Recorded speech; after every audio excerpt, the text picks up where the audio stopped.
She wasn't. She wasn't really involved, and the whole thing is horrible. She was totally in charge. She could have shut the border down without him. He didn't know what he was doing anyway, so he wouldn't have even known what happened. You could shut the border down. He wouldn't even know the difference. But the fact is that she was border czar. But if you don't have to call her that, the fact is you could just call her. She was in charge of the border, and the border was the worst ever. It's simply not working. No, it's horrible. Whether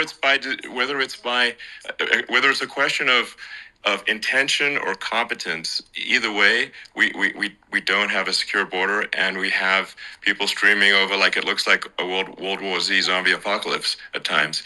And sometimes you got to sort of wonder, like, is it real or not? So because you see things, you're like, is it real? So I went to the border at Eagle Pass, and I saw for myself in Texas, and I was like, okay, it's real. I'm like seeing this in real time. I actually posted the video like just live. I just flew there one day and just to see, hey, is this made up or real? And I'm just seeing people stream across the border, and I have to say, at least the people that I saw did not look friendly. These people can look at my video and say, hey, these people look friendly. I don't look super friendly. So these are people that Elon would not be the same man if he had to walk across the street and look these people in the eye. These are rough people. These are really rough people coming across. And I know rough people. And these are people that we don't want in our country. And, the caravans are coming in, and they're putting, and who's doing this are the heads of the countries. And you would be doing it, and so would I. And everyone would say, oh, what a terrible thing to say. The fact is, it's brilliant for them because they're taking all of their bad people, really bad people. And I hate to say this, the reason the numbers are much bigger than you would think is they're also taking their non-productive people. Now, these aren't people that will kill you. We have enough of them. But these are people that are non-productive. They are just non-productive. I mean, for whatever reason. They're not workers, or they don't want to work, or whatever. And these countries are getting rid of non-productive people in the caravans in many cases. And they're also getting rid of their murderers and their drug dealers and the people that are really brutal people. And they're coming into our country at levels that have never been seen before. And I saw an ad just before I got on the air. I'm walking over here, and I saw an ad by Kamala saying how she is going to provide border security. Where has she been for 3.5 years? For 3.5 years. Yeah, no. We have 20 million people for it. It's a terrible. Yeah, I think frankly, I think this is a fundamental existential issue for the United States.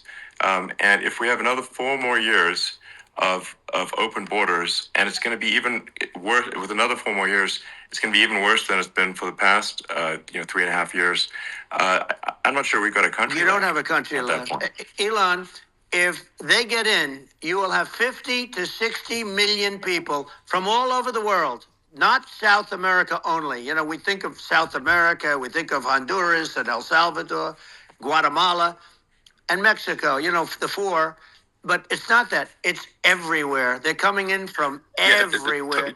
And I had to stay in Mexico. Yeah, I think this is a super important point. Like people, it's like basically when I went down there, I was like, well, where are people from? It's like almost no one was from Mexico. No, Mexico less. It's just the border. It's just the border with Mexico. But the people coming in, it's Earth, the rest of Earth, and America is only about 4 or 5% of the population of Earth.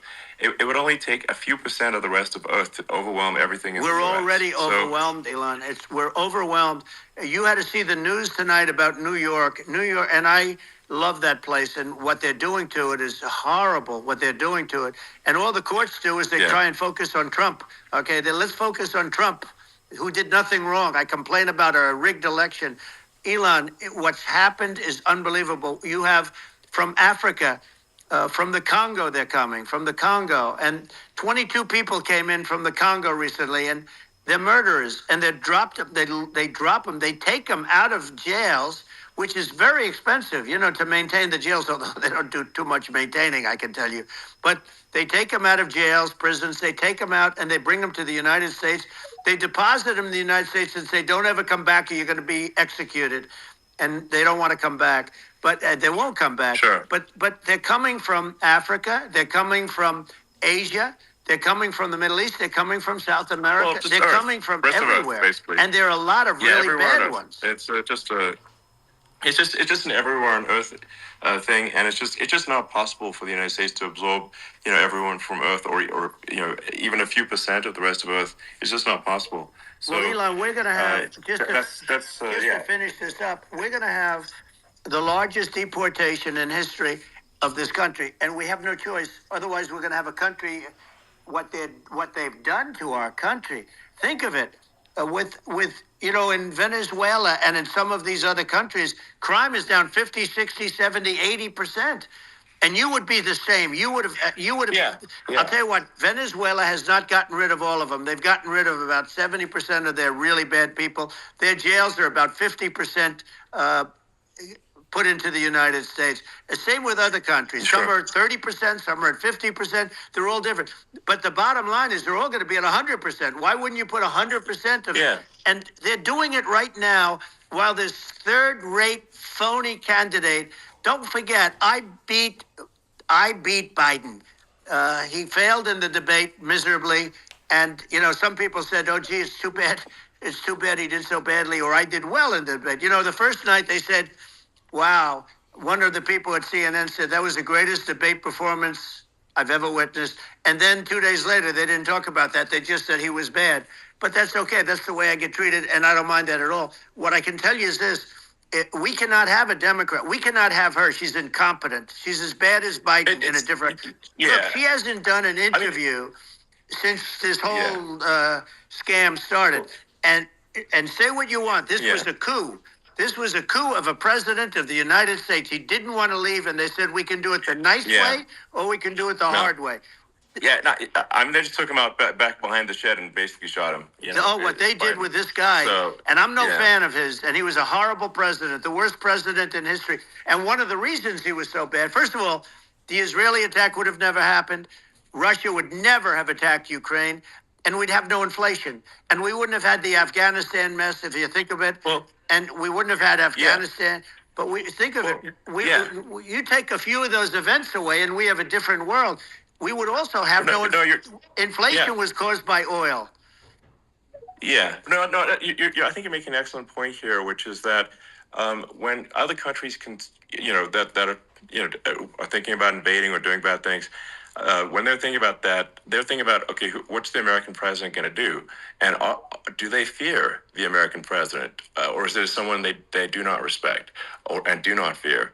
And I think they would rightfully be. I mean, look at the footage with the assassination. They're like, okay, President Trump is like, don't mess with me. I mean, that's like, whereas I think people are not going to be, and they obviously have not been at all intimidated by Biden, and they certainly will not be intimidated by Kamala. And you have to really think of that in the context of global security. That if the American president is someone that, like, evil dictators are scared of, that makes a huge difference to the security of the world. So I had a good relationship with Putin, despite the Russia hoax that lasted for over 2 years. Just a hoax created by Hillary Clinton and Adam Shifty Schiff, some just bad people, just sick people, frankly. I mean, Schiff is a sick person. He's going to end up probably being a senator. It's hard to believe. The whole thing is hard to believe. But, they put our country in danger with that stuff, too. They actually, when they make up stories, and you have to fight your way out of it for a long time. But I know Putin very well. I got along with him very well. He respected me, and it's just one of those things. And we would talk a lot about Ukraine. It was the apple of his eye. But I said, don't ever do it. Don't ever do it. I shut down Nord Stream 2. That was the big oil pipeline, the biggest pipeline in the world going all over Europe. I shut it down.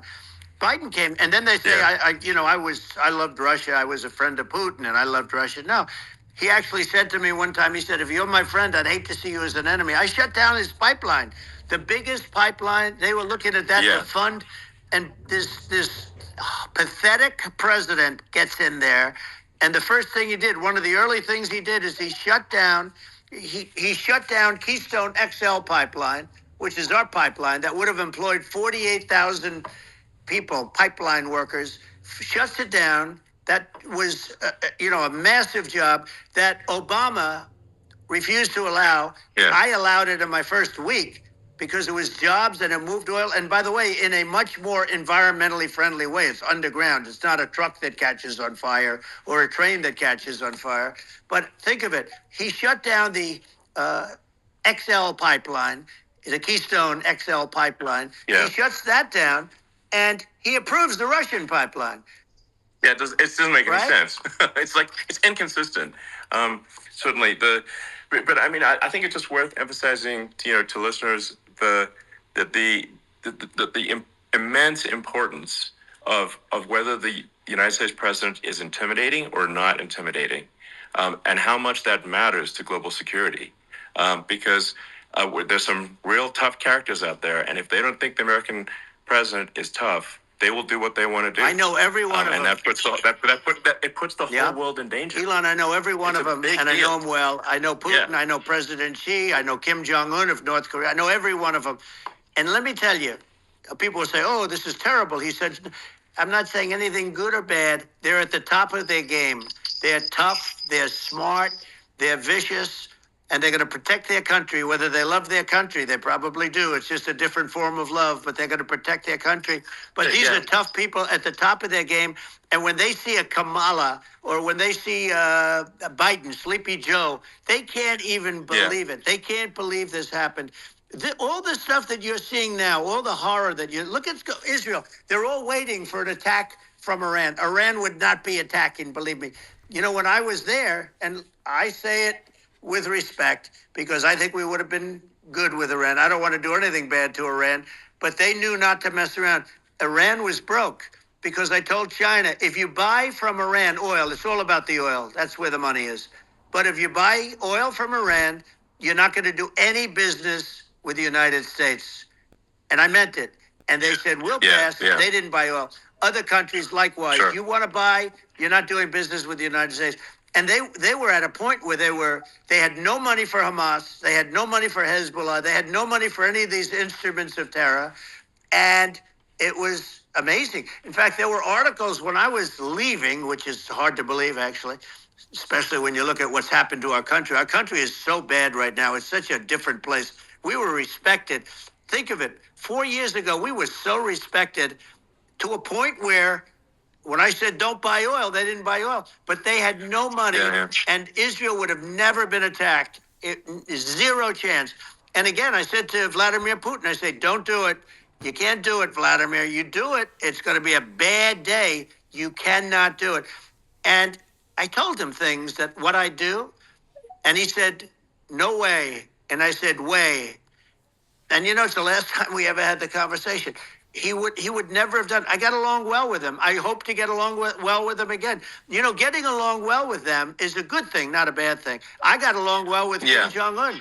When I met with President Obama just before entering, it's a sort of a ritual. And I sat down with him and we talked. It was supposed to be for a very short period of time. It turned out to be a long period of time. I said, what's the biggest problem? He said, North Korea. I had that problem worked out very quickly. It was nasty at the beginning with Rocket Man and, all the different things. Yeah. But all of a sudden I got a call. Those were some epic tweets, by the way. Yeah, they were epic, everything. He said that he has a red button on his desk. I said, I have a red button on my desk too, but my red button is much bigger and my red button works. And then I called him Little Rocket Man of Little Rocket Man. Anyway, here's the bottom line. All of a sudden I got a call from him. And they said they want to meet. They want to meet me. And we met, as you remember, we met in Singapore. We met also in Vietnam. And I got along with them great. We were in no danger. But President Obama thought we were going to end up in a war, a nuclear war with him. And let me tell you, he's got a lot of nuclear stuff, too. Exactly. He's got plenty of nuclear. He can do plenty of damage. It's because people like Kim Jong-un, they respond to strength, not weakness. Well, he and I had a good relationship. Remember I met him and we walked onto his land. Nobody ever walked onto his land before. I walked onto. I wouldn't say. Let's bring up Secret Service again. I wouldn't say they were thrilled when I did that. I walked onto his land, and it was an amazing period. But we were not in danger with him because of me. I always say that we have enemies on the outside and we have enemies on the inside. We have some really bad people in our government and people that are and controlling of the people. I mean, I'd mention names, but I don't. I really don't want to give them the credit. But we have some really bad, and I say they're more dangerous than Russia and China. If you have a smart president, a president that gets it, we are not in danger from those countries because they need us and they need our help. I mean, we forced Obama. If you think about it, Obama and Biden and Bush, to a certain extent, in all fairness, forced Russia and China together. And if you're a history student, the first thing you learn is you cannot let Russia and China align. But then they also got, if you take a look, Iran, and they have North Korea.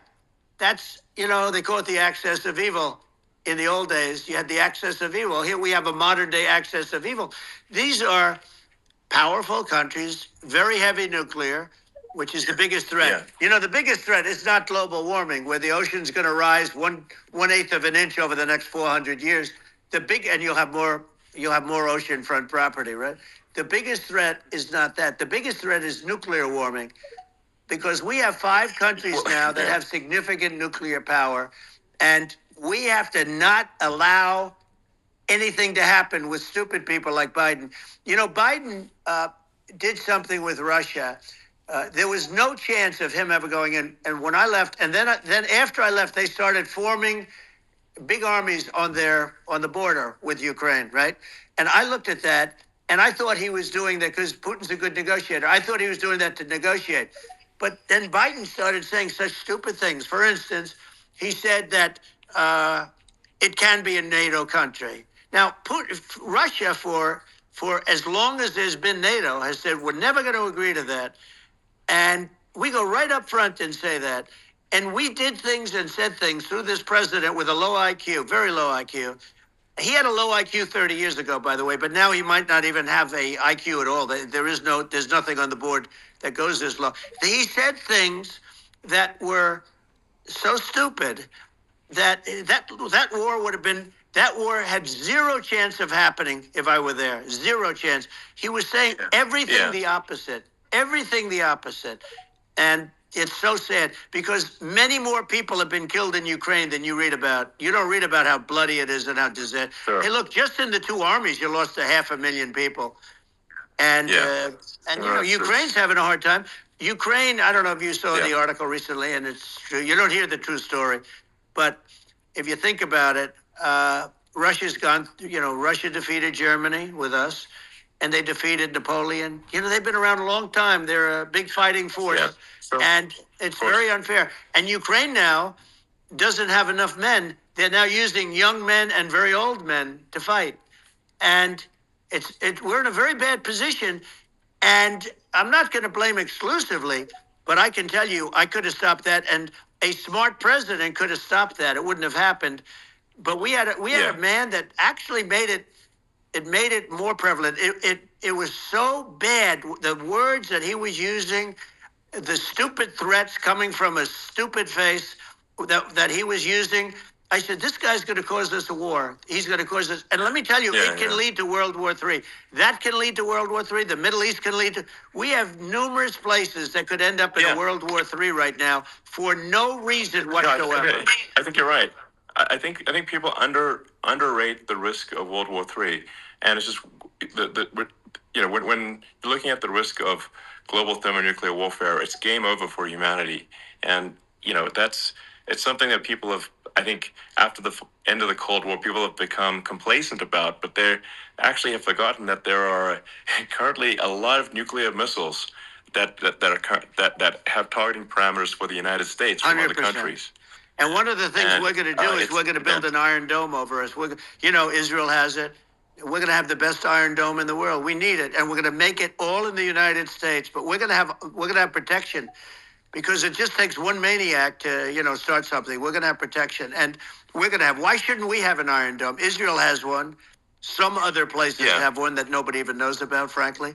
But Israel has it. We're going to have an Iron Dome. But with all of that being said, to me that's so important, the most important. But with all of that being said, the election's coming up, and the people want to hear about the economy. And the fact that Absolutely, they can't sure. buy groceries because they don't have enough money to buy groceries. The inflation has killed them. Food prices are up 50, 60, even 100% in some cases. And this stupid administration allowed this to happen. And it's a shame. And that's the thing that people most care about, in my opinion. They care about the border a lot. And we discuss the border at great length. It's nice to have a forum like this where I can discuss something at length. And by the way, you think Biden could do this interview? Do you think that Kamala could do this interview? They would take a pass on you. No, they could not. So they don't need Elon. They don't need Elon screaming out questions. It's pretty sad when you think that somebody that does this for a living can't answer a question or is afraid to do an interview. And in her case, with a very friendly interview, she's got all friendly interviewers. It's pretty Yes, sad. absolutely. But the big thing now is the economy, Elon. Yeah. And as much as Yeah. I mean, I view nuclear as the single most important thing, but a lot of people don't. A lot of people don't understand that. But it doesn't have to.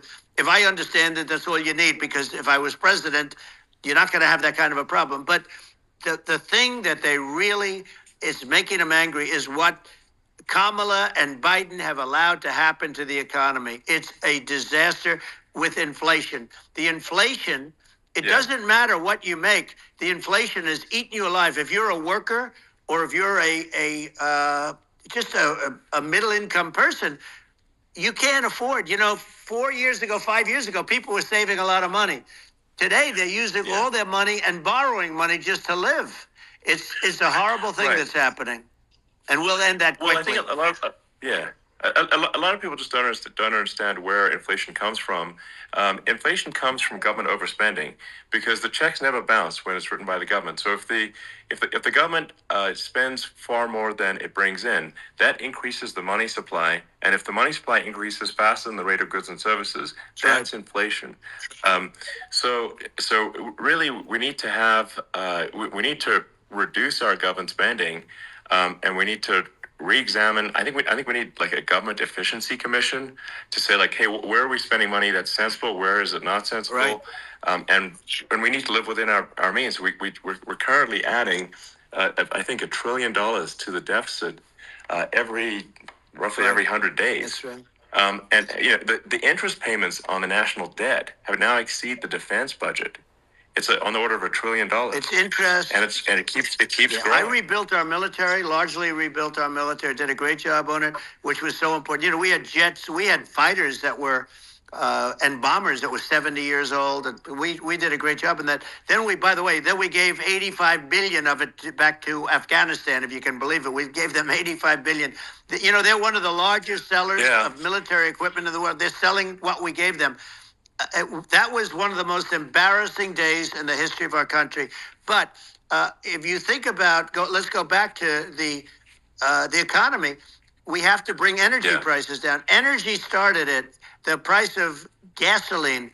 Now your cars don't require too much gasoline, so you have a good, and you do make a great product. I have to say, I have to be honest with you. That doesn't mean everybody should have an electric car, but these are minor details. But your product is incredible. But the gasoline, Elon, is the cost of energy. Not only gasoline, it's the cost of heating your house and cooling your house. That has to come down. It's gone up 100%, 150, and 200%, and that has to come down. When that comes down, and we're going to drill, baby, drill. They stopped drilling, and then they went back to drilling because they went back to the Trump policy. But if they won the day after they get into office, this country will go out of business because they're going to go to an energy policy that's not sustainable. Wind and different things. You're not going to have anything. Yeah. And I know you're a big fan of the AI, and I have to say that AI, and this is shocking to me, but AI requires twice the energy that the country already produces for everything. So we're going to have to build a lot of energy if our country will be competitive with China, because that's our primary competitor for this on the AI. You're going to need a lot of electricity. You're going to need tremendous electricity, like almost double what we produce now for the whole country, if you can believe it. Sure. Well, just going, back to this, like this basic thing, that people try to make it sound complicated, but it's not. But inflation is caused by government overspending. Right. Would you agree that that we need to take a look at government spending. Yes. And have perhaps a government efficiency commission that just tries to make the spending sensible, and so the country lives within its means, just like a The person does. waste is incredible, and nobody negotiates prices. You used to have a lot of people making jets, and you end up with two companies, and they'll probably try and merge at some point. I mean, I wiped through it like Air Force, just a thing like Air Force One. One of the first documents they asked me to sign, a general said, "Sir, would you please sign this document?" And what is it? Air Force One. That's with Boeing, which is basically two planes, two 747s. And the price was $5.7 billion for two planes. Now, Wow. now they're highly sophisticated. That's insane. They're even nicer than your plane, okay? But much more sophisticated. They're very, I won't say what's on it, but they got a lot of stuff on it. Anyway, but it's 5.7. That's a crazy It's number. a crazy number, but I said, I'm not going to pay 5.7. I'm not going to do it. I said, who made the deal? Obama and his people. I said, well, then I know the deal's no good. I'm not going to do it. And over a course of about 4 weeks, by my saying I'm not going to do it, I got the price reduced by $1.6 billion for the exact same plane, other than we had a nicer paint job, if you want to know the truth. But for the exact same plane, I saved one. And I said to Boeing, man, you guys must make a lot of money if you can reduce the price by that. But now what I do hear is that they're going back to the Biden administration and wanting big cost overruns, because they see these dopey suckers in there, and they'll end up getting some of the money back. But I shaved it by $1.6 billion for the exact same plane. And you can now take that and multiply that out times thousands of other items. Multiply it by yeah, a the zillion, numbers are astronomical. Yeah. I agree with you. Well, I mean, I think it would be great to just have a government efficiency commission that takes a look at these things and just ensures that the taxpayer money, the taxpayers' hard-earned money, is spent in a good way. And I'd be happy to help out on such a commission. I'd love if it were formed. Well, you're the greatest cutter. I mean, I look at what you do. You walk in and you just say, you want to quit? They go on strike. I won't mention the name of the company, but they go on strike, and you say, that's okay. You're all gone. You're all gone. So every one of you is gone, and you are the greatest. You would be very good. Oh, you would love it. But, if you look at Argentina. Well, I'd be happy to help by the way, out. congratulations. I just looked at the number of people that are listening to you and I chat. We'll call it a chat. But congratulations. This is very good. I mean, it's great. And you're an interesting character. The new head of a place called Argentina, and he's a big, he's great. And he's a big MAGA fan. You know that. He ran on MAGA. And he took it to an extreme, too. He ran on MAGA, and I hear he's doing really a terrific job. It's called Make Argentina Great Again. It worked out perfectly. He came in, he bought a lot of hats, he brought over, but he's doing a big job. He really cut. And I'm hearing they're starting to do pretty well. Inflation's getting down. They had like 2,000%. Exactly. They had inflation like not normal inflation. They had the real deal. But we're going to have that pretty soon. I think we have the worst inflation we've had in 100 years. They say it's 48 years. I don't believe it. I think we have the worst. They don't include a lot of the items that should be included. Yeah. Well, it's just from government overspending and not spending taxpayer money effectively, and having just so many departments you can't even name them all. And what Milei is doing is he's cutting government spending. He's simplifying things. He's putting in regulations that make sense, and Argentina overnight is experiencing a giant improvement in prosperity. But it's also a lesson for the United States, which is that Argentina used to be one of the most prosperous countries in the world. In the 30s, 40s, and because of bad government policy, it ruined the country. And if you take Venezuela, for example, Venezuela should be incredibly prosperous. They have phenomenal reserves of everything, oil, everything, and it should be prosperous. But if the government's wrong, it impoverishes the people. And so I think we should not be complacent in the United States and thinking that and taking our prosperity for granted, because if with bad government policy we can run the country into the ground, and that's just something people should bear in mind. Don't take prosperity for granted. Well, think of education. So we're ranked at the bottom of every list of the top 40. We're ranked number 40, number 38. Norway, Switzerland, Sweden, different countries are ranked good. Actually, China's pretty close to the top. They're a top 6 or 7. But we're ranked at the bottom, almost at the bottom, 38, 39, 40. In other words, horrible. And yet we spend more per pupil than any other country in the world. So we spend more. And what I'm going to do, one of the first acts, and this is where I need an Elon Musk. I need somebody that has a lot of strength and courage and smarts. I want to close up Department of Education, move education back to the states, where states like Iowa, where states like Idaho, not every state will do great, because states that basically aren't doing good now. You look at Gavin Newsom, the governor of California. He's terrible. He does a terrible job. So he's not going to do great with education. But of the 50, I would bet that 35 would do great, and 15 of them, or 20 of them, will be as good as Norway. Norway is considered great. You can name them. I mean, they're so good. Some of these countries are so good. But if you go into some of these really well-run states, we have states that don't know what debt is. We have states that have low taxes, no debt, everybody working. They're really well-run.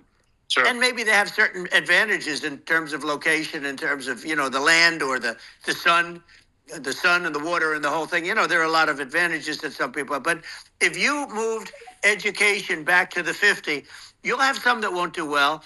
But they'll actually be forced to do better, because it'll be a pretty bad situation. But if you think about it, you'll have some of these states. I'll bet you'd have 30, 35 states. It'll be much better. And you know what it'll cost? Less than half what it is in Washington. And these people don't care about the students in these, faraway states. And it'd be unbelievable. Yeah. I think you're making a good point in that if the states have to if each state has to compete against other states, then people will naturally move to states where it's better. Well, like California, as we said, it's a badly run state. I could go through. I got so many friends that are in those states, even if they're Democrats. I hate to mention certain states, but Illinois is badly run with Pritzker. He's a real loser. But some of these places are just badly run. But it's almost going to force them to run better, and they won't do good initially. But you're not going to do worse than you're doing right now. And I would say that the cost, you would cut your cost by 50 or 60%. And you'd have a little monitor. You want to make sure they're teaching English, as an example. Give us a little English, right? Sure. Right? Yeah. No, but I mean, too much. I mean, some of these governors are doing so badly. I mean, they got so many people moving out of their state. They should get U-Haul Salesman of the Year award because they're driving so much U-Haul. It's actually amazing. People moving out. Isn't it amazing to you as a businessman that they can even survive? Like Illinois. So many people are leaving, and you wonder, how do they survive? I mean, how do they survive? I saw where you left California, and you moved to Texas. Texas does a great job. But, I mean, I just wonder, how do these states survive when big businesses, a big oil company just left California, as you know, and they moved to Texas. How do these big states survive when they lose so many businesses? And their taxes are already really high. The taxes are among the highest taxes. You almost wonder, how do they continue on? And in many cases, the governors don't do a good job, and they're crime-ridden places. You wonder, how do they continue to just go on? It's not a good situation. I think the only thing that's going to force some of these states to change is if they risk bankruptcy and they're not getting bailed out by the federal government. Right. Well, that's the only thing that's going to get them to change. You remember the area in California where they had that, where I guess somebody had sticky fingers and they stole a lot of money, and they went into a form of chapter, and it was very nasty for a period of time. But now it's probably the most popular place in all of California. So at some point, something like that may have to happen. But the problem is, you can't penalize people that loan money to the state when you have incompetent people like a Pritzker. Look, the family didn't want him in the family business, and then he ends up being governor of Illinois. So you know what? Is he going to be? Is he going to be a great governor? And you know, you have people. I could name every one of them. I got to know every one of these, and some are very good, and some are just horrible. Well, I think that the larger point here, too, as you're saying, like a lot of people are concerned about the economy, a lot of people are concerned about inflation, and inflation is effectively a tax on people that save money, Yeah. and for people that are working day to day, it's just a form of taxation. And if we can solve the government spending problem, we'll solve the inflation problem, which means people will have a better standard of living, Yeah. and that's a really big deal. Well, the people that got hurt worst are the people that did it the way they were taught to do it all through, you know, their younger life and their young life and their whole life. The people that saved money and then they got no interest on their money and inflation destroyed them. And frankly, they were almost better off if they didn't do anything like that. I mean, those people have been absolutely decimated, and we're going to bring those people back and help those people. We've got to get the prices down. You know, when I look at bacon costing 4 or 5 times more than it did a few years ago, when you look at some of the food products in grocery stores, people go, they can't believe it. They used to be able to buy a whole cart, and today, you know, a lot of people just don't have the money. They go in and they can't buy anything. They look at it's sticker shock. They call it sticker shock, right? I think it really just comes, like I said, I think it just comes down to really, I guess, two things, which is that if you solve government overspending, you solve inflation, which improves living standards of the average person, and then if you deregulate, like have sensible regulations, so because a lot of the regulations are nonsensical and cause the cost to be extreme for no reason, but unless you've got effective deregulation, like Reagan did a great job on deregulation in the 80s, but it's been 40 years since we had anyone really. I mean, during your administration, we made some progress, but I think the opportunity to make, I think, radical progress with sensible regulation. And if well, Elon, those two things, those are the big deals. We set a record. We did more deregulation and more restrictions on all of the different businesses than any other president. Remember, I had the rule for everyone we put in, you have to get rid of 10 or 12. And we did radical cuts on all of that. And a lot of that's being put back by this administration. And we did radical cuts on things that weren't necessary. But we were all set. You know, we had the best economy ever maybe in the world. And then what happened is COVID came in, and we had to focus on that, and nobody knew what it was. And I always say I got good marks on economy, good marks on military. We knocked out ISIS. We did so many different things. We rebuilt. But, you know, I never got the credit that we really deserved on what we did with COVID. We never got the credit. But had that not happened, a gift from China, from Wuhan, came in from Wuhan, the Wuhan labs, and I always said it, and it turned out to be right. But had that not happened, we were set to start reducing debt. We were going to reduce taxes further. I gave the largest tax cuts, and we were going to reduce taxes still further for middle-income people, not only businesses. But we did it for businesses because they're the ones that's why we had the great job numbers. But we were set to really start reducing debt. And, you know, we're sitting on the biggest pile of liquid gold anywhere in the world, bigger than Saudi Arabia, bigger than Russia. And we were going to drill, and we were going to make so much money. We were going to supply Europe with oil. I had stopped the Russian pipeline, and we were going to supply them with oil and gas. We were going to make a fortune. And then the COVID came in, and we really had to divert. Then what happened is when they came in, you know, we kept a lot of businesses alive. If I didn't do what we did, we would have had a 1929 type depression. But the problem is when Biden came in, he got trillions of dollars and just started spending it stupidly. You didn't need it anymore. You know, we got over that bad period where everybody was dying and, you know, it was just not a good period. Interestingly, you know, during his administration, many more people died during his administration of COVID than during my administration, and we really got the brunt of it. But people don't realize more people died during his administration than ours. But it diverted us from doing what I wanted to do. But we had the greatest for, almost 3 years. We had the great, and you know that probably better than anybody. So many of your friends said to me, the best years we've ever had in business were during the Trump years, and also said that African American, Hispanic American were so incredible. They were having the best Asian American women, men, young people without a diploma, young people that graduated from the best colleges, from MIT, from the Wharton School, from all of the great colleges, Harvard. They were doing better, and people without a diploma were doing better, and everybody was happy. And then COVID came, and we had the problem is they spent trillions and trillions of dollars. They wasted. They shouldn't have taken any money, and we wouldn't be having inflation right now, which is killing our country. Yeah, absolutely. I mean, I should probably say something about maybe my views on climate change and oil and gas, because I think I'm probably different from what most people would assume, because my views are actually pretty, I think, moderate in this regard, which is that I don't think we should vilify the oil and gas industry and the people that have worked very hard in those industries to provide the necessary energy to support the economy. And if we were to stop using oil and gas right now, we would all be starving, and the economy would collapse.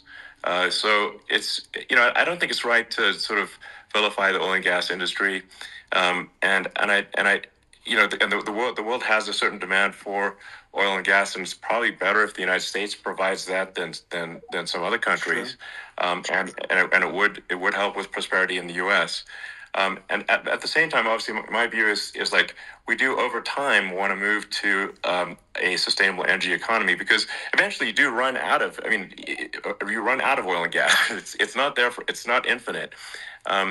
And there is some risk. I think the risk is not as high as a lot of people say it is with respect to global warming. But I think if you just keep increasing the parts per million in the atmosphere long enough, eventually it actually simply gets uncomfortable to breathe.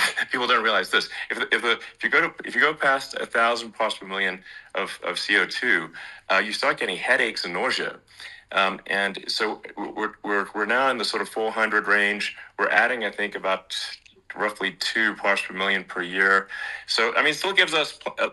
So what it means is like we still have quite a bit of time, but so there's not like we don't need to rush, and we don't need to stop farmers from farming, or prevent people from having steaks, or basic stuff like that. Like you can leave the farmers alone. I agree. How crazy is that? Where I mean, you have farmers that are not allowed to farm anymore and have to get rid of their cattle, and the whole world is a little crazy. But it's largely taken its lead from us.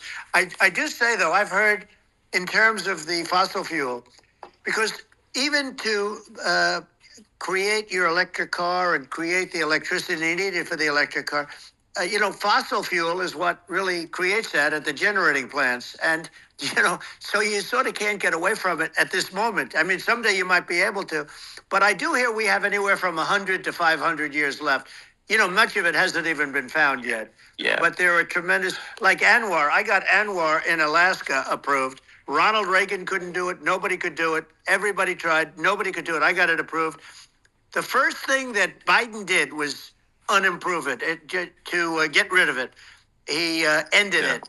His secretary went in and she ended it. And what a disgrace. That's Anwar. That's bigger, or they think it could be bigger than Saudi Arabia in Alaska. Could be bigger than Saudi Arabia.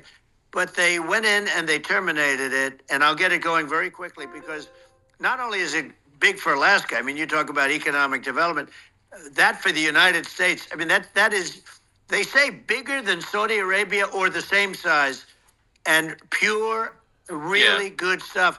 And, they end it. So I think we have, perhaps hundreds of years left. Nobody really knows. But during that time, something will come around that will be very good. Yeah.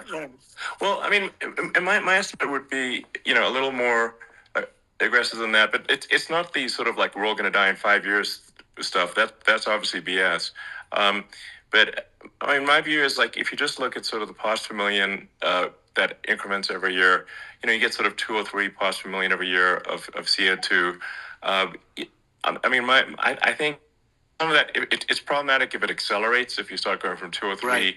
to say 5, and then there may be some situations where you get just a step change increase in the CO2. And I think we don't want to get too close to 1,000 ppm, because like that's actually makes it uncomfortable to breathe. Like just existing in 1,000 ppm CO2 is uncomfortable. That's like that's considered like an industrial hazard. Right. Just so it's that's actually, you start getting headaches and stuff. So it's even without global warming, it's not comfortable to live. So you don't want to get too close to that. But I mean, I think we've got. I think we want to just move over, and like, and if I don't know, 50 to 100 years from now, we're I don't know, mostly sustainable. I think that'll probably be okay. So it's not like the house is on fire immediately, but I think it is something we need to move towards. And on on balance, it's probably better to move there faster than slower. But like I said, without vilifying the oil and gas industry, and without causing hardship in the short term, I think this can be done. Without but people can still have a stake, and they can still drive gasoline cars, and it's okay. It's like, it's not. I don't think we should vilify people for it, but I think we should just generally lean in the direction of sustainability. And I actually think solar is going to be a majority of Earth's energy generation in the future, and it's certainly trending that way. And so you get the solar power, combine that with batteries, so because obviously the sun doesn't shine at night, and then you use that to charge the electric cars, and you have a long-term sustainable solution. And that's what Tesla's trying to move things towards, and I think we've made a lot of progress in that regard. But when you look at our cars, we don't believe that environmentalism, that caring about the environment should mean that you have to suffer. So we make sure that our cars are beautiful, that they drive well, that they're fast, that they're sexy. I mean, they're cool. In fact, literally, I mean, this sexy joke, Model S, Model 3, Model X, and Y spells out sexy. It's probably the most expensive joke out there. But I don't know, I like cheesy humor, So, but I'm a big fan of, like, let's have an inspiring future, and let's work towards a better future, and we do so without demonizing Right. people. I'm okay. It's very interesting. You use the word global warming, and today they use the word climate change because, you have some places that go up and so they were getting themselves in a little trouble with the word global warming, because not every place is warming. Some places are going the opposite direction. But, I'm sort of waiting for you to come up with solar panels on the roofs of your cars and on the trunks of the cars. And it just seems like something that at some point you will come up with. I'm sure you'll be the first. But it would seem that a solar panel on the roofs, on flat surfaces, on certain surfaces might be good. Yeah. At least in certain areas of the country where you have the world, Sure. where you have the sun. But I would think, and I have no idea because that's not my world, but I would think that this would be something that would be interesting. But the one thing that I don't understand is that people talk about global warming or they talk about climate change, but they never talk about nuclear warming. And to me, Sure. that's an immediate problem, because you have, as I said, 5 countries where you have major nuclear, and probably some others are getting there, and that's very dangerous. That's where you need a strong American president, because you don't want to have this proliferation. But you have 5 countries and getting more. China is much less than us right now, but they're going to catch us sooner than people think. They're way lower. Russia and us are number 1, and I mean, we're sort of tied. And China is far behind, but they're developing at a level that, you're not surprised to hear, very fast. They'll end up catching up, maybe even surpassing. But to me, the biggest problem is not climate change. It's not, and everything's, a problem, but it's degrees. To me, the big problem is the nuclear power. The power of nuclear is so great And when I talk about I'll prevent I'll awesome. prevent World War III, I will. But the truth is that you have to, because this is no longer army tanks going back and forth and shooting at each other. This is a level of destruction and power that nobody's ever seen before. Yeah, and actually, there's the bad side of nuclear, which is a nuclear war, very bad side. But there's also, I think, nuclear electricity generation is underrated. You're right. And it's actually, people have this fear of nuclear nuclear electricity generation, but it's actually one of the safest forms of electricity generation. It's just a huge misunderstanding. And if you look at the injuries and deaths, caused by, say, I mean, I'm not going to try to pick on coal mining, but just any kind of mining operation. Right. And there's a certain number of injuries and deaths per year. You compare that to nuclear. Nuclear is actually way better. So it's underrated as an electricity source, and I think it's something that's worth reconsidering. But there's so much regulation that people can't get it done. So that, maybe they'll have to change the name. The name is it's a rough name. There are some areas like when you see what happened in bad branding. Right, we'll have to rebrand it. We'll have to give it a good name. We'll name it after you or something. No, it has a branding problem. When you see what happened, it does have a branding problem. When you see what happened in Japan, where they say you won't be able to go on the land for about 3,000 years. Did you ever see that? And in Russia, where they had the problem, where they there's a lot of bad things happened, and they have a problem. And they say that in 2,000 years, people will start to occupy the land again. You realize it's pretty bad. No, that's not true. But you're right about it. It's actually not that bad. So like after Fukushima happened in Japan, like people were asking me in California, are we worried about like a nuclear cloud coming from Japan? I'm like, no, that's crazy. It's not even dangerous in Fukushima. I actually flew there and ate locally grown vegetables on TV to prove it. And I donated a solar water treatment, a solar powered system for a water treatment plant. And but you haven't been feeling so well lately, and I'm worried about it. No, but I mean, I'm only kidding. It's fine, It's like Hiroshima and Nagasaki were bombed, but now they're like full cities again. So it's really not something that That's right. So it's not as scary as people think, basically. But let's see. I mean, are there some other topics we should touch on? Like lawfare. I think we need to be concerned about what they've done to this country. Obviously, yeah. Well, we just won the big case in Florida. This was a Biden administration did something that's never been done in this country, and that's go after their political opponent, me, with this nonsense and just nonsense. And the big case in Florida we won, but they always pick a judge and a jury, and they use local DAs, they use the local attorney generals, like Fani, Fani, spelled Fani, Fani, and it's all a big hoax, and it's all run from there, like in Manhattan. One of the top people from the Justice Department went in, ran Manhattan, ran the state. The Letitia James deal was run by a person from the Department of Justice, Biden. They've never done this before, and they set up a very bad precedent. It's called lawfare, warfare.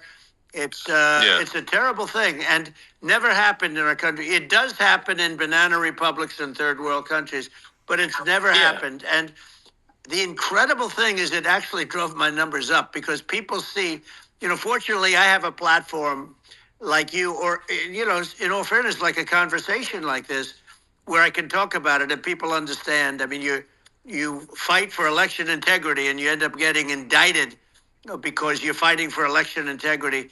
And when the day comes that you can't fight for election integrity, you don't have a country anymore. So what happens is they went after their political opponent, me. Now, Biden's, close to vegetable stage, in my opinion. Okay, I looked at him today on the beach, and I said, why would anybody allow him? The guy could barely walk. Why would anybody allow him? Does he have a political advisor that thinks this looks good? He thinks this looks good because it looks so bad. And it's ridiculous. I mean, and he's been doing that for a long time. He can't lift the chair. The chair weighs about 3 ounces. It's meant for children and old people to lift. And he can't lift it. The whole thing is crazy. Well, he's clearly. I mean, he's clearly like we just don't have a president. Right you now. don't That's have a just obviously president, the and case. she's going to be worse than him because she is a San Francisco liberal who destroyed San Francisco, and then as Attorney General, she destroyed California. You talk about location, and we're talking about the sun and the water and all. There's nothing better than California. She has destroyed that. She was the original DA. She was the original in San Francisco. She was the original Attorney General in California. What she has done to California is, well, you know better than I do. You just left California for a lot of those reasons. And what she's done with crime, with cashless bail, where you kill somebody. I mean, we have states there you kill somebody and they let you out right away. I mean, you don't have to even put up, and then they never find the people unless they kill again, and then they let them out again. Our country is becoming a very dangerous place. And she is a radical left San Francisco liberal. And now she's trying to protect. Now she's looking like she wants to be more Trump than Trump, if that's possible. I don't think it's possible.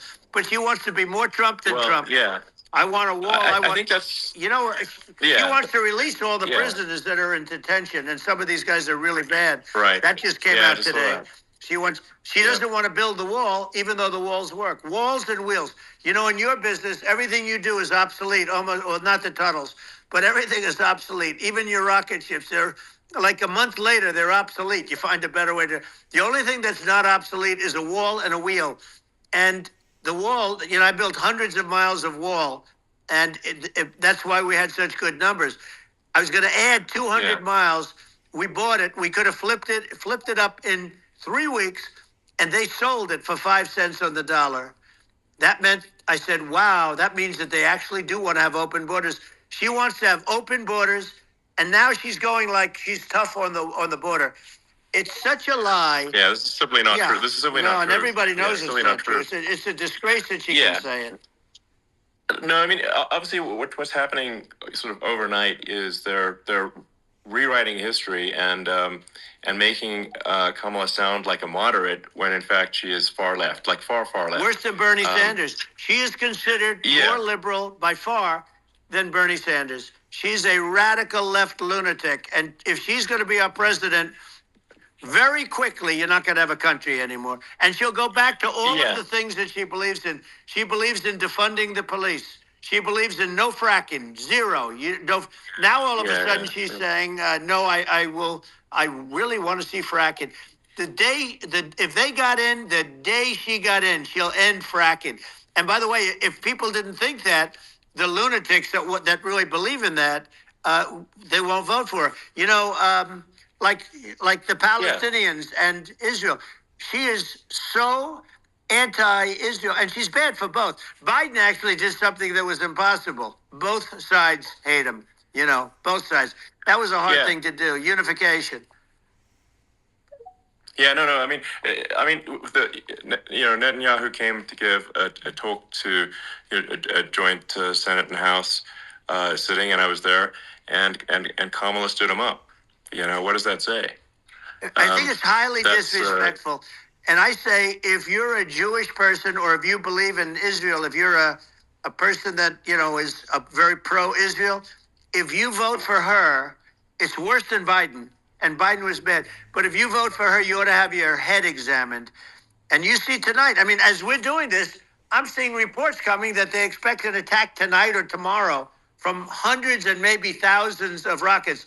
Their Iron Dome, as they call it, as we all call it, but their shield that they build, that can be swamped. We'll use the term that's appropriate, swamped. But they swamp it by shooting enough missiles. You know this better than anybody. By shooting enough missiles, they can't defend themselves. They just obliterate the whole place. And that's what some people think they're looking to do. And we have no leadership. There's no respect for the United States of America with these people. And I'm telling you, she'll be worse than him because she's a believer in being radical left, and he wasn't.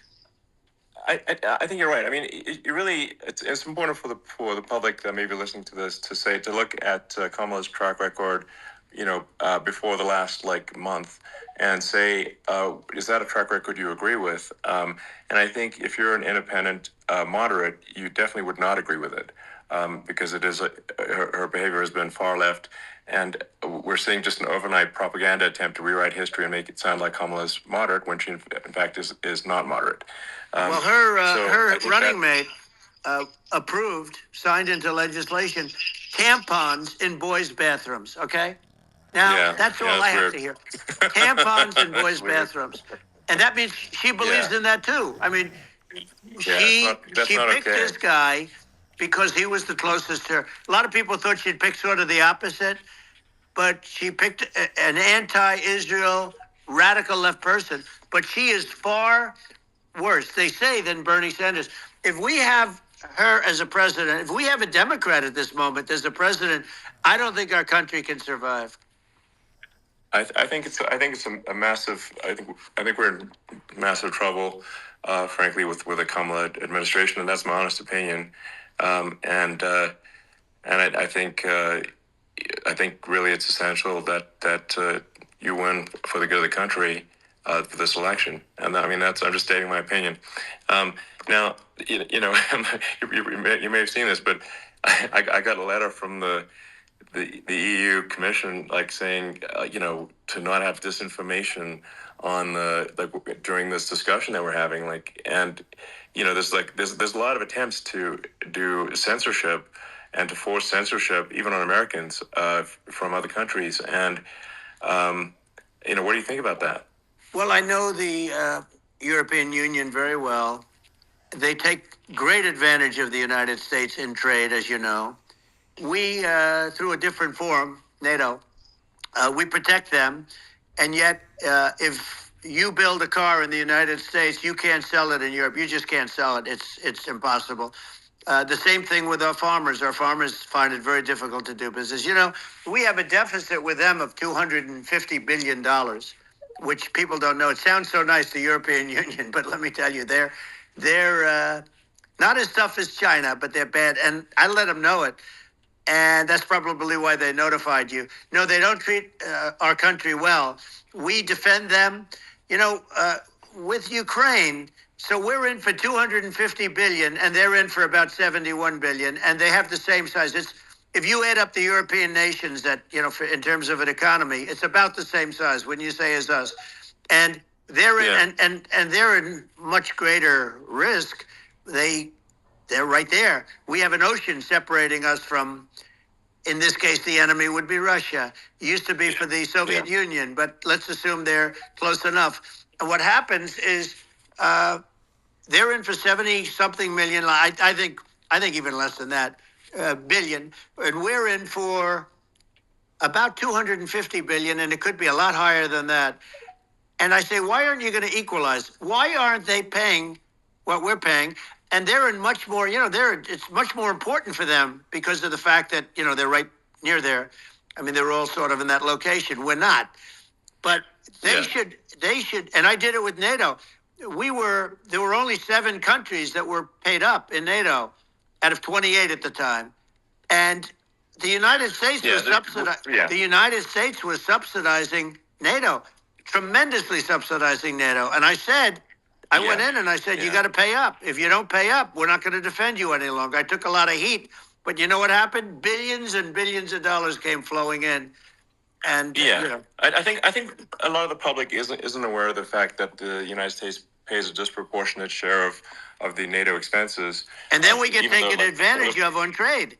So think about it. Well, I mean, the point of NATO is defending Europe, and it's it's like, then okay, well, why is the United States paying disproportionately more to defend Europe than Europe? That doesn't make sense. That's unfair, and that is an appropriate thing to address. Well, when you talk about cost cutting and savings and everything else, I mean, honestly, look, there's nobody that feels worse about the Ukraine situation than I do, because I know it would have never happened. I know Zelensky. He was very honorable to me, because when they went with the Russia hoax and they said I had a phone call with him, he said it was a perfect phone call. It was a great phone call. He could have grandstanded and, said, he was very threatening. He said, no, it was a very nice phone call. I called him up to congratulate him on his win, and you end up getting impeached because these people are lunatics. I was talking about the difference from the people within and the enemies on the outside. In many cases, the people from within are more dangerous for our country than the Russias and the Chinas. If you have a smart president, you're not going to have a problem with them. You're going to do things. Yeah. Now they've taken advantage Yeah, of us absolutely. incredibly, but you're going to do things with the right person. Yeah, well, I think it's obvious that you're a believer and an advocate of free speech, because during your first term as president, you were attacked relentlessly every day, often very unfairly with with false attacks, and you didn't try to shut down the media. You didn't try to inhibit their freedom of speech, and I think that says a lot. Well, the good thing is that you and I have, and some people, very few, we can get the word out. Although sometimes it's hard because they don't want to print it. Like we're having a great conversation right now. Kamala wouldn't have this conversation. She can't because she's not smart. No. She's not a smart person, by the way. She can't have this conversation. And Biden, we don't even have to talk about it. I mean, he couldn't have this conversation. He would have given up on the first half of a question. He would have walked out. He would have said, "Where am I? Where am I going?" So anyway, but no, he wouldn't have this. That's true. Not a lot of people would have this conversation, but we cover a lot of territory. But the beauty is that we can have a conversation, and Yes, I'm able to get it out without, because I get treated unfairly. This is a really big point. You can actually have a conversation with you. Yeah, it's nice, isn't it? And you can't have a conversation with Biden or Kamala. It's like it's not possible. That's true. So this is like talking to an NPC. No. So it's just impossible. Well, but think of it. We need a man or person who's unbelievably sharp in order to stop all the nuclear danger and all the dangers that I'm talking about. And I got along with all these. I got along with Kim Jong-un. We had dinner. We had everything. And he really liked me, and I got along with him really well. By the way, he's the absolute boss over there. A lot of people said, "Oh, do you think he really?" That's for Let sure. me tell you, I saw things that you don't want to know about. He is the boss. But we had a good relationship. And he doesn't like Biden. He considers him a stupid man, he said. He's a stupid man. Well, at least he speaks his mind. But, in this country, you're not sort of allowed to say it, but I guess you are. You should be allowed to say it if it's true. But we need smart people, and we need people that have an ability to lead.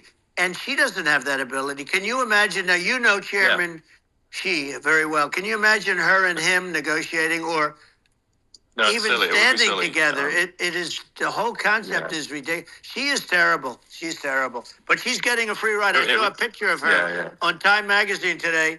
She looks like the most beautiful actress ever to live. It was a drawing. And actually, she looked very much like our great First Lady, Melania. She didn't look like Camilla. That's right. But of course, she's a beautiful woman. So we'll leave it at that, right? Yeah, well, maybe I think part of what people in America want to feel excited and inspired about the future. They want to feel like the future is going to be better than the past, and that America is going to do things that are greater than we've done in the past, reach new heights that make you proud to be an American, and excited about the future.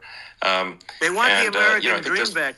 They want the American dream back. More important than anything else, it's like you don't have that today because the people, they've been just sucked. They see incompetent people running our, the Biden thing is very interesting. People just found him to be incompetent.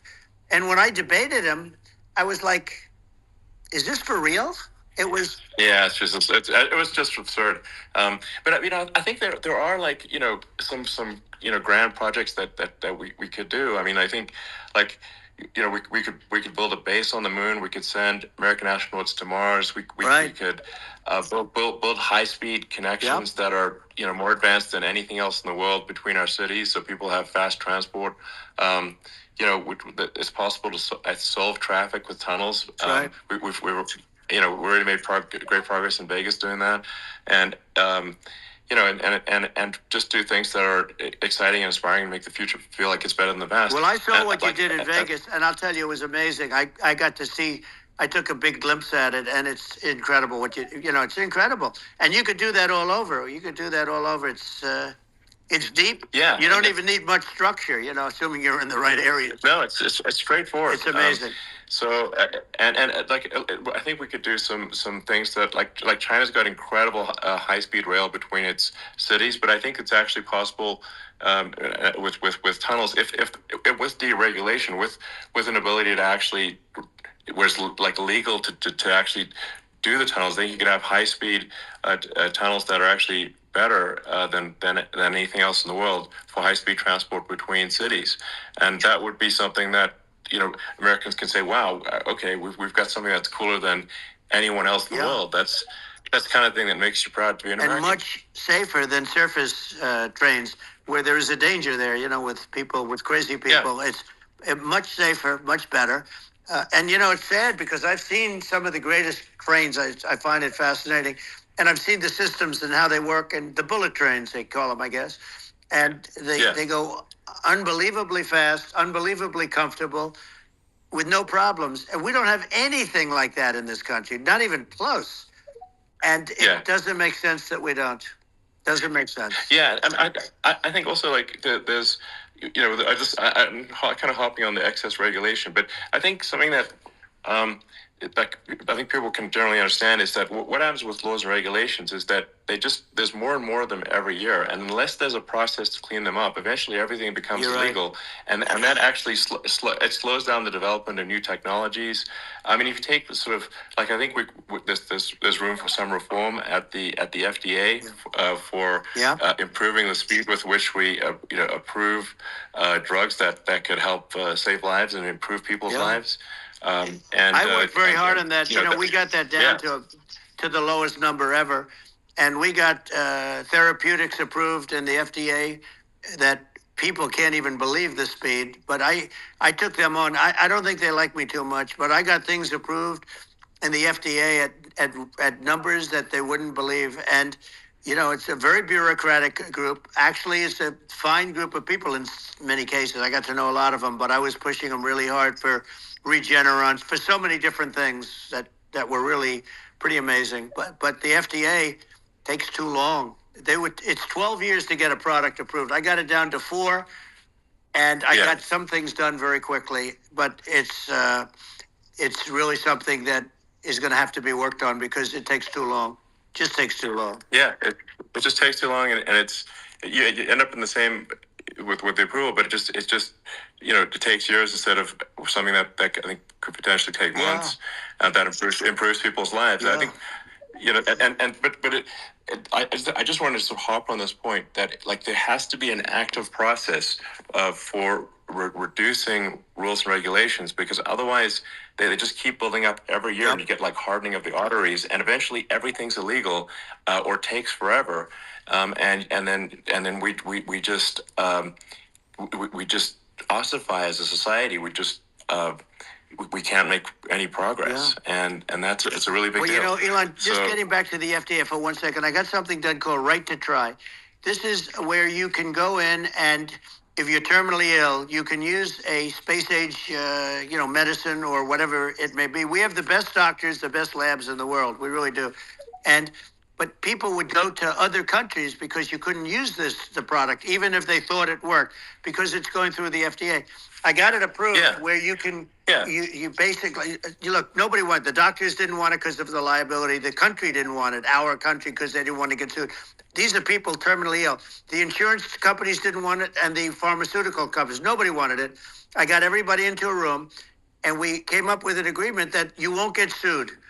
And also, they didn't want it on their record. If somebody's terminally ill and they die after taking a drug, they didn't want that on their record. So we set a separate list if somebody was, so it wouldn't count as a negative. Okay. And as you know, we got it done. We have saved Right to Try. They've been trying to get this done for 58 years, and it sounds simple, but it wasn't, because of, the insurance companies, nobody wanted it, but we got it done. Somebody you sign a document that you're not going to sue the insurance companies, the country, you're not going to sue anybody. And we got it done, and we're saving tens of thousands of lives. Right to Try.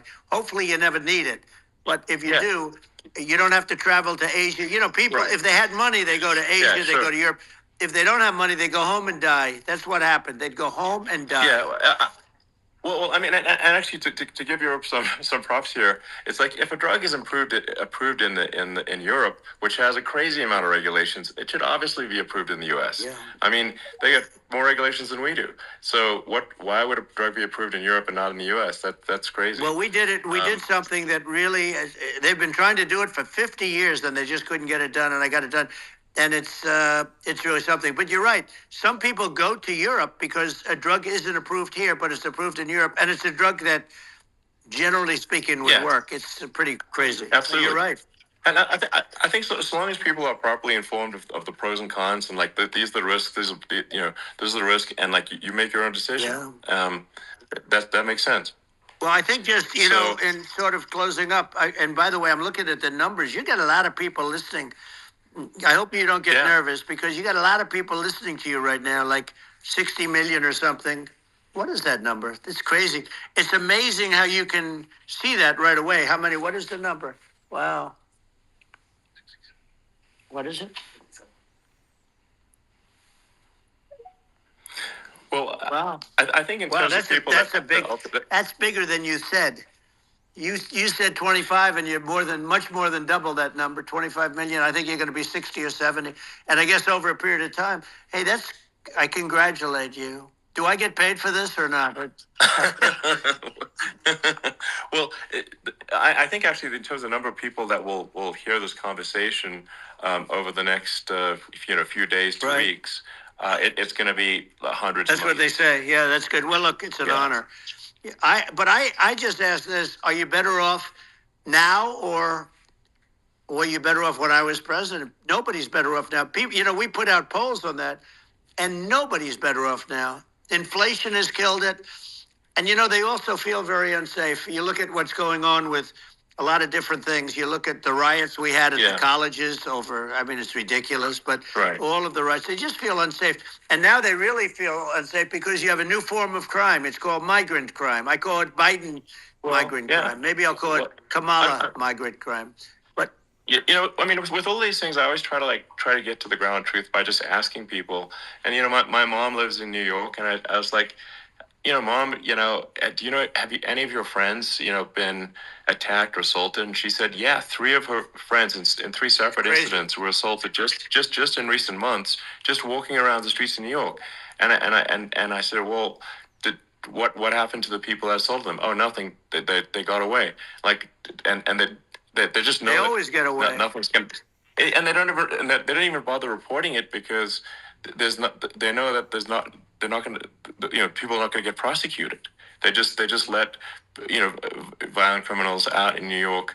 The only one that gets prosecuted is Donald Trump. They prosecute Trump. Yeah, I mean, it's just obviously messed up. Oh, it's terrible. If violent criminals are getting off scot-free, and meanwhile the New York spending massive resources prosecuting you, and it's like what's this, and I think the sort of sensible public looks at this and says, what the heck's going on here? This is obviously abuse of the legal system. The legal system is supposed to be protecting the public from violent criminals, and it should be obviously allowing the public to make their own decision about who should be president, as opposed to some legal case. Once they start this precedent, because this can go on with the next one. I mean, this is a very bad precedent what they're doing in terms of going after their political opponent, and that's all it is. It's going after their political opponent, and then you get a judge who's a strong Democrat, and I'm being nice when I say that. In many cases, crooked as hell. But you get a judge, and you go into an area where a Republican gets 3 or 4% of the vote, and you'll have a jury pool with people that hate Republicans or hate. It could also be the other way, though, because it could start the other way in areas where they hate Democrats, and you get into a Pandora's box. It's a very dangerous thing for this country, and a very dangerous thing even for the state. New York City is losing. New York City and state lose a lot of business over what they did to me, because these people say, we don't want that to happen to us. That's no justice system. You have an unfair system of justice, and it's costing New York State a tremendous amount of money. People are leaving and companies are leaving, and they won't come back. So, all of that stuff is important. But the economy now is the big thing, and we can turn that economy up so fast. and people are going to be back again. We're going to get rid of inflation. I think there's a lot of opportunity. Right. Absolutely. So, and I just want to I want to think, congratulate you. You've done an amazing job. You have definitely got a fertile mind. You know, we can talk. You and I can talk about rockets. Well, it's kind of you to say. Thank you. Tunnels. We can talk about tunnels and rockets and electric cars. So many things. And now you're into the AI, and that's going to be another beauty, I'll say. So it's it's an amazing thing you've done, Elon. It's an amazing thing, and I congratulate you. I mean, thank you. And well, I mean, I just say here, here's to an exciting, inspiring future that people can look forward to and be optimistic and excited about what happens next. And that's the kind of future that I think you will bring as president, and that's why I endorse you. Well, I appreciate that. That endorsement meant a lot to me. Not all endorsements mean that much, to be honest. Your endorsement meant a lot. And, we have a phrase, make America great again. It's pretty simple, but it really says that we want to make America great again. And we can do it. We can do it now. But if we were going to suffer another 4 years like we've suffered for the last 4 years, I'm not sure the country can ever come back. That's how bad it is. It's so bad. We have to do a lot of things. I think that's a very real risk. Yeah, it's a big risk. It's a very real risk. Yep. And it's, I'd just like to note to people listening, like I've not been very political before, and if you look at my record, I've actually been, I'm not like, sometimes they try to paint me as like a far right guy, which is absurd because I'm like making electric vehicles and solar and batteries, helping with the environment, and I actually I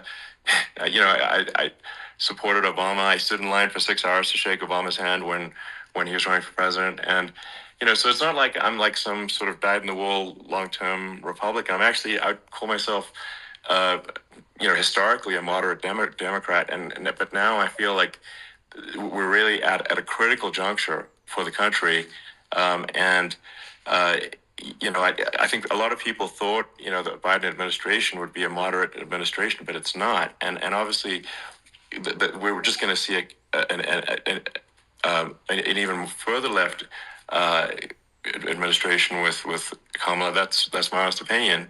I mean, her dad is literally. She was brought up as an actual. Her dad is a Marxist economist. You can Google it. I mean, it's not we're not making this up. That's how she was brought up. So, and we want to have a future that is prosperous. And I think we're just at this critical juncture, and I think this is a case of the America is kind of at a fork in the road, and true. And I think it will take the path to, like, you are the path to prosperity, and I think Kamala is the opposite. Then that's my honest opinion. I'm gonna get attacked like crazy, and I've also experienced quite a bit of lawfare myself, but I'm just trying to tell people my honest opinion, and I haven't been really active in politics before. And I'm just trying to point out that my track record historically has been moderate, if not moderate, slightly left. And so this is to people out there who are in the moderate camp to say, I think you should support Donald Trump for president. And I think it's actually a very important junction in the road, and we're in deep trouble if it goes the other way. Well, I want to thank you. And, I actually always did think of you as somewhat left. I must say that. So it's even more of an honor to have your endorsement. I know how strong you feel about it. But, when you think of her, San Francisco, 15 years ago, I had a great friend, Bob Tish. He said it's the greatest city in America. And now it's almost not livable there. And California likewise. And she was involved in the destruction of San Francisco and the destruction of California. And she will be involved in the destruction of our country if people are so unwise as to elect her. And I hope that doesn't happen. And I hope the elections are going to be run honestly. And we're going to turn this country around. We're going to do things and we can do it fairly quickly. And we have to get rid of the criminals that have been, given to us by other countries as they laugh. They laugh at us. They think we're stupid to accept these people. These are radical, stone cold killers in many cases and terrorists. And they're in our country by the hundreds of thousands. Yeah. And we have to take them out. Yeah. I mean, if I could summarize it, perhaps, I think these are issues that I think most people in America would agree with, which is that we want safe and clean cities, we want secure borders, we want sensible government spending, we want to restore both the perception and reality of respect in the judicial system. Just stop the lawfare, and I think that's like, and how are those even right wing positions? I think those are just that's just common sense, and that's. I mean, would you agree with that? 100%. I don't understand. The whole, they call it progressive. They don't like the word liberal anymore, but call it liberal or progressive.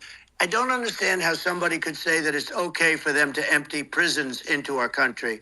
And again, I told you their crime rates all over the world are going way down, which makes sense. In fact, the next time what we'll do is, if something happens with this election, which would be a horror show, we'll meet the next time in Venezuela, because it'll be a far safer place to meet than our country. Okay, so we'll go. You and I will go, and we'll have a meeting and dinner in Venezuela, because that's what's happening.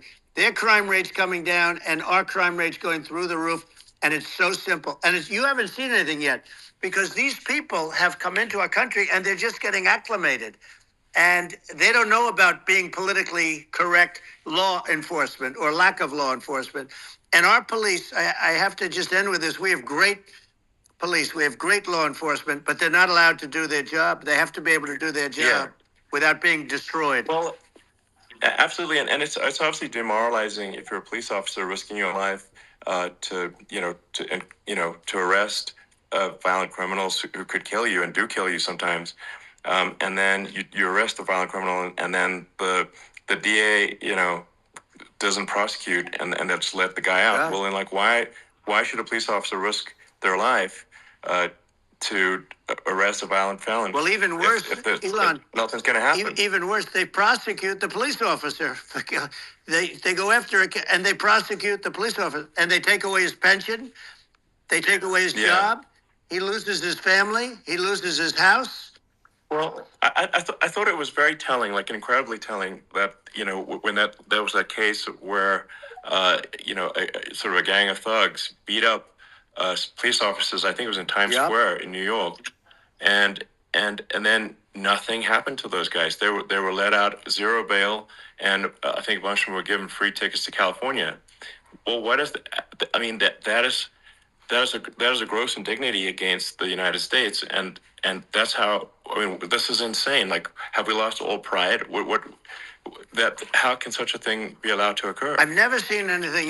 We see where they get shot. It's a very dangerous profession, but it's something they're very proud of, and they want to be able to do their job. But I've seen them get shot. I've seen a lot of things. But I've never seen where these guys are standing in the middle of a big street, everybody watching them, and they're literally boxing, like punching, stand-up fighting a police officer. There were two of them. And you had about 60 of these guys, and they're punching the hell out of them.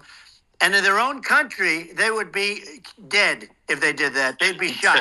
They would be shot instantly. And, they come from these countries, and it's taking them a while to realize that we don't do that in this country. But in their own country, if they stood on a street and had a fight with a police officer, they would be shot. There's no political correctness. And it's such a sad, it's such a sad thing to see. And that's the reason you have crime, by the way, because we don't do anything about it. Yeah, we just cannot have a situation where our police officers are beaten up on camera by a gang of illegal immigrants, and then nothing happens to the guys that beat up the cops. I mean, and they're let out. This is unacceptable. Well, we're going to change it, and we're going to get them out of the country. When I first got involved, they said you couldn't get them back to these countries. You couldn't take them back. In the case of Guatemala, Honduras, El Salvador, some others, you couldn't get them back. And I said, really? Oh, you can't get them back? Because under Obama, he couldn't get them back. They'd fly them in, and they'd put planes on the runways in these countries so you couldn't land the plane. They'd bring them back. And the generals told me, sir, we can't bring them back. The countries won't accept MS-13 gang members. They won't accept them. And I said, really, how much do we pay these various countries in terms of economic aid, which is also somewhat ridiculous? And the answer was $750 million. I said, good. Tell them they're in default. They're delinquent. We're not paying them anymore because they won't accept it. And you know what happened? They all called me, every one of them. They said, We would be honored to take them back, sir. We would be honored. It was so easy. But it's one of those things. And we got them back. We took in so many, the MS-13 is probably the worst gangs in the world. They're the most vicious, violent. We took them out of here by the thousands and got them out of here. And their countries took them back. And because I said, you're not getting any more economic aid. And once I said that, they were nice. They wouldn't take them back for Obama. They wouldn't take them back for anybody. And now we have a problem because we have this guy, and they don't take him back anymore with Biden because they don't respect him. Yeah. It's just gotta be done. We just can't have whether they're citizens or not citizens. We can't have, because they won't prosecute citizens either. Not just illegals. So if it's you can't have violent repeat violent offenders that are not that don't get incarcerated. That's right. Because they will obviously, by definition, continue to hurt people. And I think where part of this comes from is that there's and I do sort of consider myself liberal in some ways. I mean, it's just that you want to have empathy for people. Obviously, you want to have empathy for people. I totally agree with that. You want to have empathy, but you also have to have empathy for the victims of the criminals. And if you just have empathy for the criminals, it's actually shallow empathy. It's not real. You're not thinking. You're one layer deep empathy. You got to say, like, what if you don't incarcerate this person? Who are they going to hurt? Who are they might kill someone. They might rape someone. If you don't incarcerate them, you have to have empathy for the victims. And there's a lack of empathy for the victims of the criminals, and too much empathy for the criminals. It doesn't make sense. That's why you want to have deep empathy for society as a whole, not shallow empathy for criminals. Right. And we have to give our police officers the dignity and the respect that they deserve. And we have to let them do their job. They can do a great job, but we have to let them do their job. And if we don't do that, it's going to all disappear. There's never been a society like this where you're allowed to do anything you want and nothing happens. And I'm talking about violent crime. And it's going to get more violent because these are really, really violent people. And we're going to get them out of our country, and we're going to get them back to because they were sent here by the presidents and by the various people that run those countries. And I know every one of those guys. And they're smart people, and they're streetwise people. And they really think that the USA is stupid. They think we're run by stupid people, and they happen to be right. But when I was there, we had no problem. We got them out. We took out thousands of MS-13 gang members. We brought them back. And now, again, it's the same old story. We don't do it. And they actually gave them a big increase in aid. They raised it up to billions of dollars, and they get nothing for it. So, I hope everybody's going to vote for Trump, and we're going to get this country straight. Yeah. And I didn't need this. I didn't need this. I had a very nice life. I didn't need to go through court systems and go through all the other stuff and run at the same time. I have to run. I have to go through fake trials with, in some cases, corrupt judges, totally corrupt judges. I didn't need it. I had a nice life. I have great locations. I have beautiful oceans that I have places. But I felt it was important. And if I had to do it over again, you probably think I'm crazy for doing it, actually. But if I had to do it over again, I would have done it over again, because this is so much more important than me or my life. We're going to save this country. This country is going down. And these people are bad people that we're running against, and they're liars. They make statements. They do things that are so bad. They say they're going to make a strong border. They say they've been great on the border, and they've been the worst in history. They say they're going to stop crime. Like, the facts speak for themselves. It's so incredible. Speak for themselves. Like, it's got to the point where people just don't even bother reporting crime in a lot of cities because they know nothing is going to happen. That's what I hear anecdotally from people all the time. So it's just my values. I'm just saying to people out there, like the things I think are important for the future is, like, we've got to have safe cities, we've got to have secure borders, we've got to have sensible spending, and we've got to have deregulation, and so we can have a prosperous future. And then we want to have some exciting, sort of moonshot projects that people can get fired up about. And that's the future I'm looking for. And I'm pro environment. I'm not against. I'm not like I don't think we should vilify the oil and gas industry because they're keeping civilization going right now, and but I do think we want to move at a reasonable speed towards a sustainable energy economy. Those are my values, and I think and so I mean that's uh, why I'm supporting you for president. Well, So I appreciate it. We're going to give incentive to companies to come into our country, not to leave our country. We're going to be giving tremendous incentives. We want companies to build here, not to build in other locations. And we want to create jobs. And again, it's about the American dream. You don't hear about the American dream anymore, Elon. You don't hear, you're the American dream in the truest sense, but you don't hear about the American dream anymore. And you're going to hear about it. People, they need that incentive to go out and do it. And they're going to love their lives. I mean, they're going to look forward to getting up in the morning and going to a job that they love, not a job that they can't stand, or not any job at all where they have no money, where they literally have no money, and then they end up with violence and lots of other problems. No, we're going to do some great things. And I learned a lot in the first. We had a great economy and all of that. We rebuilt the military, we did so much. But I also learned the best people. I learned the good people, the smart people, the dumb people, the people that can do things. The people, you learn. When I first came in, I tell people I was in Washington, D.C. only 17 times, according to the fake news media. I was in 17 times. I never stayed over. And you don't know people. You rely on other people to give you names, and then you realize the people you relied on weren't so good. Now, we had great people, but we also had some where I wouldn't have, used them had I known. Now I know everybody.